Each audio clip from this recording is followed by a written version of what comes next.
ಗೋಬಿ ಕಬಾಬ್ cotton ಕ್ಯಾಂಡಿಯ ಬಳಿಕ ಈಗ ಇಡ್ಲಿಯ ಸರದಿ ಎನ್ನುವಂತೆ ಇಡ್ಲಿ ಪ್ರಿಯರು ನೋಡ್ಲೇಬೇಕಾದಂತಹ ಸುದ್ದಿ ಇದು. ಯಾಕಂತಂದ್ರೆ ಪ್ರತಿಯೊಬ್ರು ಈ ಸುದ್ದಿಯನ್ನ ನೋಡಿದ ತಕ್ಷಣ ಒಂದು ಕ್ಷಣ ಶಾಕ್ ಆಗೋದು ಗ್ಯಾರಂಟಿ. ರಾಸಾಯನಿಕ ಕೃತಕ ಬಣ್ಣಗಳನ್ನ ಬಳಸುವ ಕಾರಣದಿಂದ ಗೋಬಿ ಕಬಾಬ್ ಕಾಟನ್ ಕ್ಯಾಂಡಿಯನ್ನ ಬ್ಯಾನ್ ಮಾಡಿದ್ದಾಯ್ತು. ಈಗ ಇಡ್ಲಿಯ ಸರದಿ ಅಂತೆ. ಬೆಂಗಳೂರು ಇಡ್ಲಿ ಪ್ರಿಯರಿಗೆ ಶಾಕಿಂಗ್ ನ್ಯೂಸ್ ಇದು. ರಸ್ತೆ ಬದಿ ಇಡ್ಲಿ ತಿನ್ನೋ ಮೊದಲು ಈ ಸ್ಟೋರಿಯನ್ನ ನೋಡ್ಲೇಬೇಕು. ಇಡ್ಲಿ ತಿನ್ನುವವರು ಹುಷಾರ್. ಇಡ್ಲಿಯಿಂದ ಬರುತ್ತಂತೆ ಡೆಡ್ಲಿ ಕ್ಯಾನ್ಸರ್. ಆಹಾರ ಇಲಾಖೆಯ ವರದಿಯಲ್ಲಿ ಸ್ಫೋಟಕ ಸತ್ಯ ಬಯಲಾಗಿದೆ. 35ಕ್ಕೂ ಹೆಚ್ಚು ಇಡ್ಲಿ ಸ್ಯಾಂಪಲ್ಗಳನ್ನ ಪಡೆದು ಪರೀಕ್ಷೆ ಮಾಡಲಾಯಿತು. ತದನಂತರ ಗೊತ್ತಾಗಿದ್ದು ಇದು ಆರೋಗ್ಯಕ್ಕೆ ಒಳ್ಳೆಯದಲ್ಲ, ಅನಾರೋಗ್ಯಕರ ಅನ್ನೋದು ಸಾಬೀತಾಗಿದೆ. ಬೆಂಗಳೂರಿನ ಹಲವು ಕಡೆಗಳಲ್ಲಿ ಇಡ್ಲಿ ಬೇಯಿಸೋದಿಕ್ಕೆ ಪ್ಲಾಸ್ಟಿಕ್ ಬಳಕೆ ಆಗ್ತಾ ಇದೆ. ಇಡ್ಲಿ ಪ್ಲೇಟ್ನಲ್ಲಿ ಬಟ್ಟೆಯ ಬದಲಾಗಿ ಪ್ಲಾಸ್ಟಿಕ್ ಬಳಕೆ ಮಾಡ್ತಾರೆ. ಬಿಸಿ ಶಾಖದಿಂದ ಕೆಮಿಕಲ್ ಹೊರಹಾಕುತ್ತೆ ಪ್ಲಾಸ್ಟಿಕ್. ಕೆಮಿಕಲ್ ಮಿಶ್ರಿತ ಇಡ್ಲಿ ಸೇವನೆಯಿಂದ ಕ್ಯಾನ್ಸರ್ ಬರುವ ಸಾಧ್ಯತೆ ಹೆಚ್ಚಳವಾಗಿದೆ. ಆಹಾರ ಇಲಾಖೆಯಿಂದ 500ಕ್ಕೂ ಹೆಚ್ಚು ಕಡೆಗಳಲ್ಲಿ ಸ್ಯಾಂಪಲ್ ಟೆಸ್ಟ್ ಆಗಿದೆ. ಸದ್ಯ 500 ಹೋಟೆಲ್ಗಳ ಪೈಕಿ 35 ಇಡ್ಲಿ ಸ್ಯಾಂಪಲ್ ಬಹಳ ಡೇಂಜರ್ ಅನ್ನೋದು ಪ್ರೂವ್ ಆಗಿದೆ. ಬಾಕಿ ಇಡ್ಲಿ ಸ್ಯಾಂಪಲ್ ವರದಿಗಾಗಿ ಆರೋಗ್ಯ ಇಲಾಖೆ ಕಾಯ್ತಾ ಇದೆ, ವೇಟ್ ಮಾಡ್ತಾ ಇದೆ. ಪೂರ್ಣ ವರದಿಯ ನಂತರ ಪ್ಲಾಸ್ಟಿಕ್ ಪೇಪರ್ ಬ್ಯಾನ್ಗೆ ಪ್ಲಾನ್ ಆಗಿದೆ. ಆಹಾರ ಪದಾರ್ಥದಲ್ಲಿ ಬಣ್ಣ ಬಳಕೆ ಬ್ಯಾನ್ನ ನಂತರ ಈಗ ಪ್ಲಾಸ್ಟಿಕ್ ಸಮರ.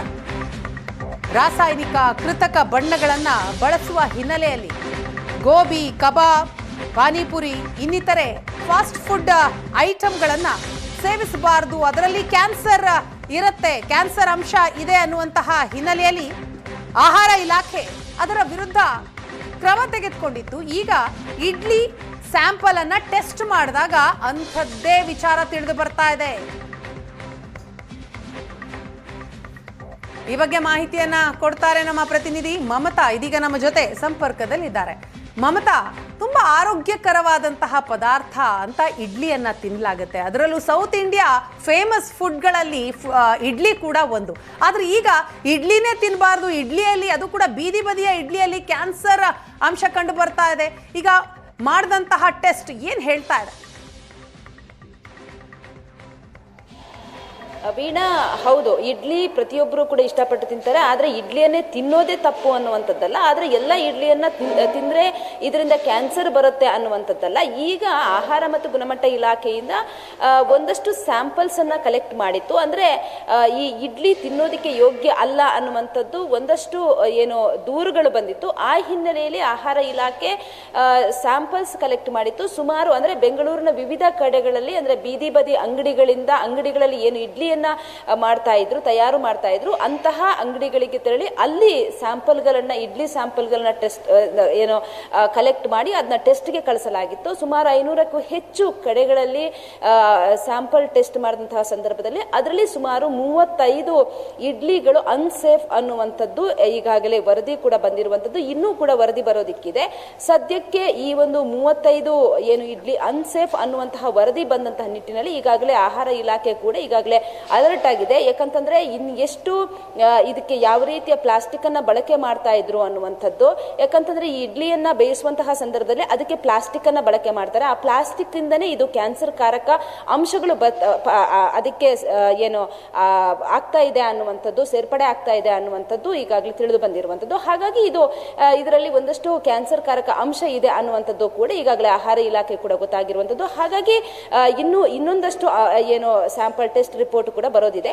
ನಮ್ಮ ಜೊತೆಗೆ ಆಹಾರ ತಜ್ಞ ಆಗಿರುವಂತಹ ಡಾಕ್ಟರ್ ಕೀರ್ತಿ ಅವರಿದ್ದಾರೆ. ಅವ್ರನ್ನ ಮಾತಾಡಿಸ್ತೀನಿ. ಯಾಕಂತಂದ್ರೆ ಇದರಲ್ಲಿ ಯಾವ ರೀತಿ ಅಂಶಗಳು, ಇದರಲ್ಲಿ ಪ್ಲಾಸ್ಟಿಕ್ ನಿಂದ ಯಾವ್ಯಾವ ಅಂಶಗಳು ಈ ಒಂದು ಇಡ್ಲಿಗೆ ಸೇರ್ಪಡೆ ಆಗುತ್ತೆ ಅನ್ನೋದನ್ನ ಮಾತಾಡ್ತಾರೆ ಅವರು.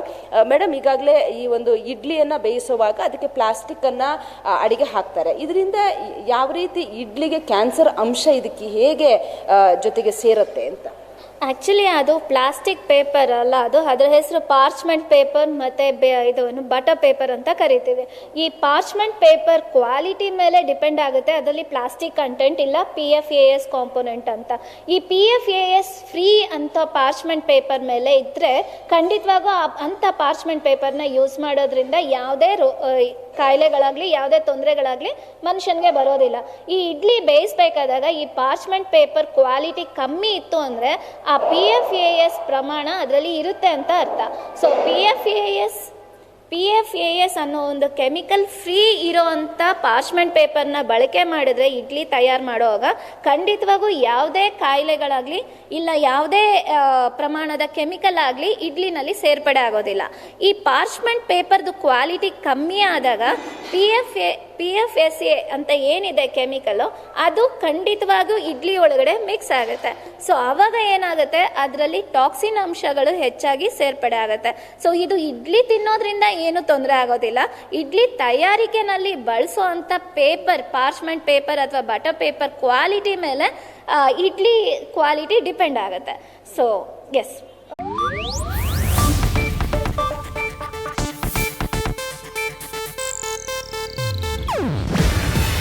ಇದು ಏಷ್ಯಾನೆಟ್ ನ್ಯೂಸ್ ನೆಟ್ವರ್ಕ್ ಪ್ರಸ್ತುತಿ.